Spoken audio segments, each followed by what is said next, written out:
El Partido Popular y Ciudadanos han pedido, por entendernos, día de asuntos propios y solicitan que todos los puntos que se votan se concentren en un solo día para poderse marchar antes a sus cosas. Y se lo van a solicitar a la mesa. Ya les anticipamos que no nos parece ni mínimamente razonable esa solicitud. Bueno, la solicitud sí, que en el vicio de pedir está la virtud de no dar, pero desde luego no nos parece que deba ser una decisión que adopte la mesa, habida cuenta que se trata de cuestiones, como les digo, pues que encajarían en un día de asuntos propios, pero que no están pensados precisamente para el trabajo institucional de los partidos políticos. Y antes de trasladarles algunas cuestiones que queríamos compartir con ustedes sobre otros temas, mi compañera Elena les va a avanzar algunas de ellas relacionadas con la Ley de Violencia de Género. Y lo vamos a hacer de esta manera porque, además, como saben, hoy es día de comisiones y mi compañera tiene otras tareas que atender. Dos cuestiones que nos parecen fundamentales a la hora de abordar todos los cambios que sean necesarios, cambiar todo lo que tenga que ser cambiado para poder acabar con una realidad insoportable, que es la realidad del asesinato de mujeres. Y, por otro lado, un cambio en la Ley de Enjuiciamiento Criminal, que ya avanzó ayer la vicepresidenta, que el Gobierno está dispuesto a cambiar esa ley para algunas cuestiones, pues nosotras consideramos que vamos a hacer una propuesta de cambio. La primera, no es posible que sigamos asistiendo, sin que haya respuesta al otro lado, a mujeres asesinadas con orden de alejamiento. Habrá que cambiar todo lo que tenga que ser cambiado para que no tengamos que escuchar, como escuchamos ayer, que las órdenes de alejamiento es una medida disuasoria. Porque, bueno, lo que ocurre es que hay mujeres que denuncian que el sistema judicial impone una orden de alejamiento al agresor y que finalmente esta orden de alejamiento no se cumple y la mujer es asesinada. No puede ser que la respuesta que venga del otro lado es que las órdenes de alejamiento son medidas disuasorias, porque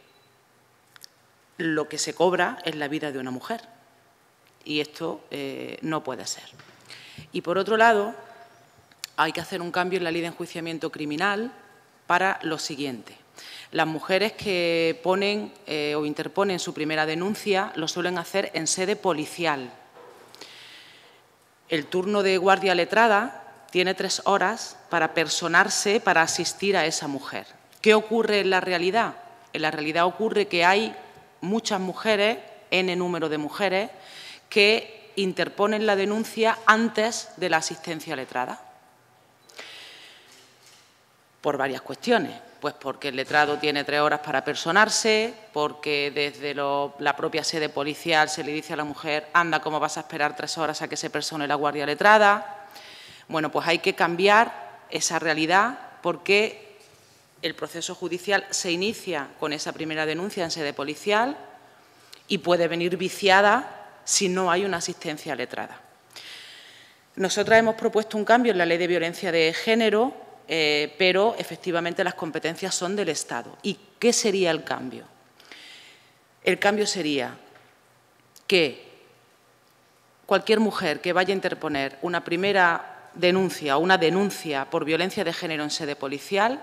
antes de interponer la denuncia, tenga sí o sí que ser asistida por una guardia letrada.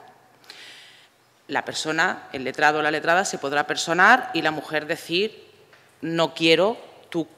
tu asistencia, pero no puede volver a ocurrir que haya primeras denuncias sin que la guardia letrada, especialista en violencia de género, asista a esta mujer. Porque, insisto, el proceso ya viene viciado de inicio y luego es muy difícil en el proceso judicial cambiar o modificar aquellas cuestiones de la primera denuncia en sede policial. Y esto, para poder hacerlo, tiene que haber un cambio en la Ley de Enjuiciamiento Criminal, de manera que no sea posible lo que ahora mismo es posible y perjudica notablemente a las mujeres que viven una situación de violencia de género. Continuando con algunos asuntos, como les decía, que queríamos compartir con ustedes,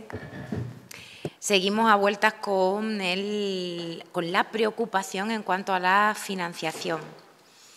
En cuanto a ese anuncio hecho en los primeros compases del nuevo Ejecutivo Central de no abordar el nuevo marco de financiación para el conjunto de las comunidades autónomas en el seno de la Comisión de Política Fiscal y Financiera, pero sí establecer una suerte de acuerdos bilaterales para ir preguntando a cada comunidad autónoma qué necesita y para ir ayudándolas a superar esos déficits que, a entender de Izquierda Unida, de la inmensa mayoría del Parlamento andaluz, como saben, también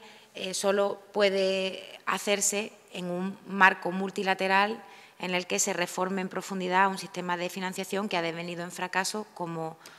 bien saben ustedes y como se nota ostensiblemente en los servicios públicos. El recurso a las comisiones bilaterales se ha puesto sobre la mesa a raíz del encuentro que han tenido el presidente Sánchez y el presidente Torra. Es un recurso habilitado en los estatutos de autonomía, en algunos de ellos, desde luego en el andaluz también. Y con ser que lo es nuestra opción más firme, que se reúne el Consejo de Política Fiscal y Financiera y que se aborde la reforma del modelo de financiación y que además se haga con los criterios, con los ejes fundamentales que nacieron del consenso del Parlamento andaluz, si se va a abrir el melón de las comisiones bilaterales, Andalucía debe solicitar, en aplicación de nuestro propio estatuto, del artículo 219 de nuestro propio estatuto, la convocatoria de la comisión bilateral, que, como saben, además se puede reunir a petición de cualquiera de las partes en cualquier momento. Porque con independencia de ese modelo de financiación, que no puede ser graciable ni arbitrario, ni puede tratar de resolver con dinero problemas políticos, es decir, no hay problemas políticos que se solucionen con dinero, sobre todo cuando ese dinero hace falta para hacer equitativos los servicios en todo el territorio estatal. Andalucía tiene, además de ese problema mollar, algunos temas puntuales muy urgentes que abordar con el Estado. El primero de ellos tiene que ver con la atención a la población inmigrante. Como saben, la semana pasada acordábamos en una proposición no de ley solicitar un plan de recursos extraordinarios al Estado para atender tanto la mejora necesaria en salvamento marítimo en las unidades de intervención rápida como la asistencia, tanto la social, la sanitaria como la jurídica, de las personas que llegan a nuestras costas y especialmente también de la atención a menores, que teníamos la ocasión la semana pasada de conocer lo que ya se ha concretado, que era esa ampliación de plazas para menores no acompañados que llegan a Andalucía. Bien, ese plan de recursos extraordinarios, sobre todo esa coordinación imprescindible entre todas las administraciones, hay que abordarla, a nuestro entender. Es urgentísimo que se haga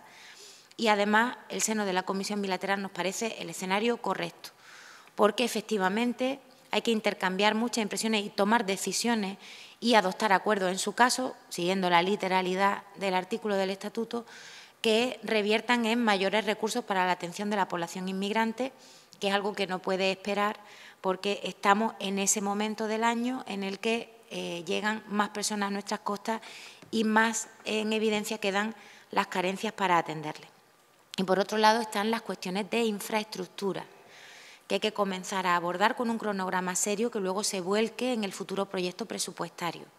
y en el que Andalucía, después de muchos años de agravio, debe tener algo que decir al Estado. Para que esas peticiones sean tenidas en cuenta, está bien que la presidenta haya hablado de la solidaridad compartida de todos los Estados de la Unión, lo hacía ayer en un encuentro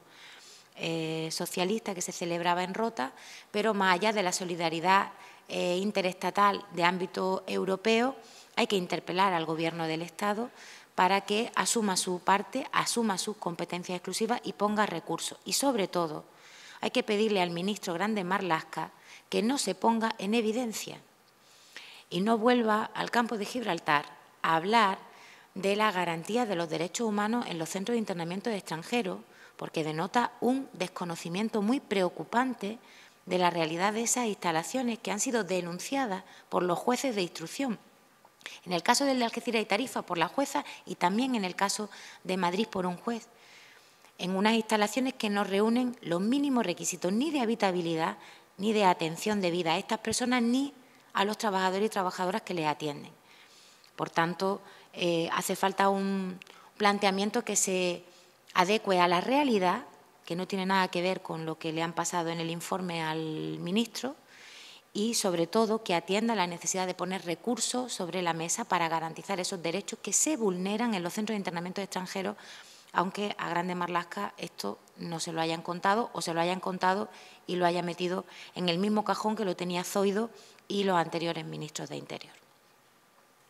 Y, por último, que no menos importante, mañana vamos a sustanciar, junto con el Grupo Parlamentario de Podemos, una comparecencia en la Comisión de Salud que tiene que ver con las clínicas iDental, de las que saben y vamos conociendo a través de ustedes también un hilo de situaciones absolutamente escandalosas que ya cuentan por miles y miles de afectados en toda Andalucía, algo más de 4.000 solo en la provincia de Sevilla, y una cadena de negligencia, de pasividad y de inoperancia intolerable por parte de la Consejería de Salud, que lamentablemente no nos sorprende que ya saben ustedes que situaciones similares de escasa diligencia cuando algunas empresas han hecho lo que no debían, atentando contra derechos de los consumidores y las consumidoras, ya hemos tenido a lo largo de la legislatura. Pero este caso es muy sangrante y, de hecho, se está incluso obstaculizando el acceso a la documentación que necesitan las asociaciones consumeristas para hacer una defensa adecuada de los derechos de las personas que han resultado afectadas por los desmanes de esta empresa. Mañana tendremos ocasión, junto con el Grupo Parlamentario de Podemos, como les digo, de pedir explicaciones a la consejera y les daremos, desde luego, cumplido traslado de la valoración que nos dé la consejera y de las explicaciones que aporte, aunque hay algunas cuestiones que han pasado que son difíciles de explicar, pero vamos a ver en qué términos nos las traslada la consejera mañana en esa comparecencia. Y ahora sí, si tienen alguna pregunta.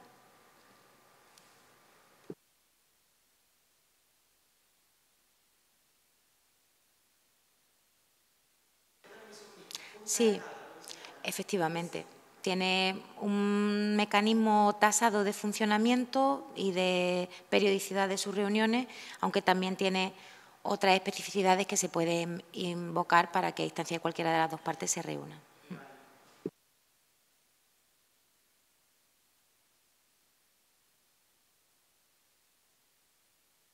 Financiación, inmigración e infraestructura. Le quería preguntar por la confirmación por parte de la autoridad americana de los aranceles a la aceituna negra de mesa, que el Gobierno español o la Unión Europea debería presionar más al Gobierno norteamericano, o qué soluciones se pueden dar. ¿Qué se puede hacer con este hombre, no? Bueno, es muy preocupante que por tenerlo anunciado y prácticamente asimilado no ha sido un mazazo menor. Estamos hablando de 5 años que van a acumular unas pérdidas en el sector multimillonarias. Un sector que tiene vinculado miles de puestos de trabajo y una expectativa de negocio en los Estados Unidos importante. Esta medida vuelve a poner sobre la mesa un modelo de relaciones comerciales a nivel internacional que está completamente fuera de control y que ni puede quedar en manos de las multinacionales, como se ha abonado el terreno en los acuerdos que se han estado negociando en los años atrás, pero ni pueden quedar en manos de la hegemonía de determinados países que tienen un concepto del comercio y de las relaciones interestatales, también las comerciales, absolutamente lesivo para los intereses del común de los trabajadores y trabajadoras y de los consumidores y de las consumidoras. Ellos protegen a su producción californiana, pero lo hacen a costa de generar un agravio inaceptable, del que ya la Junta ha pedido compensaciones a la Unión Europea para los productores de aceituna negra, pero no nos parece que la vía vaya por ahí. Hay que buscar esas compensaciones, sin lugar a dudas, hay que ampliar mercado, hay que diversificar los lugares de destino de las exportaciones para paliar ese revés, pero sobre todo hay que reconducir las relaciones internacionales comerciales, porque la escalada no puede ser me has metido el dedo en el ojo, te lo meto yo, me agravias con este producto, yo lo haré con aquel. Estamos hablando de una competencia bastante desigual si esa es la senda que queremos recorrer. Nuestra producción, lamentablemente, carece de un valor añadido y de un componente tecnológico que pueda hacerle reconsiderar esas decisiones disparatadas a un gobierno como el de Estados Unidos. Estamos compitiendo en sectores primarios y ahí no podemos bajar a ese fango de la guerra comercial pura y dura, al que, por otra parte, ninguna institución debiera hacerlo, porque, como les digo, es un mal camino que recorrer. Pero hoy lo que toca es estar absolutamente respaldando con firmeza a los productores andaluces, respaldando las medidas que se pidan en su favor, pero sobre todo instando a la Unión Europea a que ejerza su papel en la esfera internacional y reconsidere este nuevo escenario comercial que se abre por parte de un señor que, a la vez que niega esta libre circulación de los productos, ha venido a Europa a pedir más dinero para la OTAN. Bombas sí, aceitunas no, o algo así de inapropiado, ¿no? O de ridículo, como todo lo que se le ocurre. Así que nada, total solidaridad con los productores. Ya saben que además la semana pasada estuvo Antonio Maillo con ellos en alguna de las concentraciones que realizaron mientras que se estaba desarrollando la sesión plenaria. Total respaldo a las peticiones que haya en defensa o en minimizar el menoscabo de sus expectativas de ingreso y de salvaguarda de los puestos de trabajo que encabece el Gobierno andaluz ante instancias europeas o estatales, y luego una instancia, desde luego, a que se reconsidere ese marco de relaciones que no puede sostenerse por más tiempo, ni en manos de grandes empresas ni en manos de los Estados.